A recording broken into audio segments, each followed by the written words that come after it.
ஒரு மனிதனுக்கு தொந்தரவு என்பது வர இந்த 3 விஷயங்களும் முக்கிய காரணமாக இருக்கிறது. முதல் விஷயம் அடுத்தவர்களுடைய கண் பார்வை, கண் திருஷ்டி. இரண்டாவது தேவையற்ற எதிரிகளின் தொல்லை. மூன்றாவது எதிர்பாராத சூழ்நிலையில் உண்டாகக்கூடிய அவமானம். இந்த 3 பிரச்சனைகளிலிருந்து வெளிவர தாந்திரீக ரீதியாக ஒரு எளிமையான பரிகாரம் உள்ளது. எந்த பரிகாரமாக இருந்தாலும் குலதெய்வத்தின் மீது நம்பிக்கை வைத்து குலதெய்வத்தின் அனுமதியோடு செய்வது சிறப்பு வாய்ந்தது.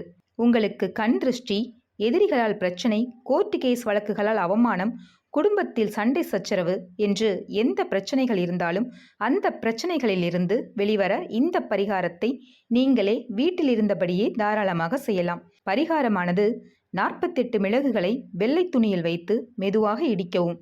அதனை சிறிய முடிச்சாக கட்டி 1/2 லிட்டர் நல்லெண்ணெயில் 3 to 4 நாட்கள் ஊறவிடவும். பின்னர் வீட்டில் மண்ணகலில் அந்த எண்ணெயை ஊற்றி குலதெய்வத்தை வேண்டி தீபமேற்றவும். 1 மணி நேரம் இந்த விளக்கு எரிந்தாலே போதும்.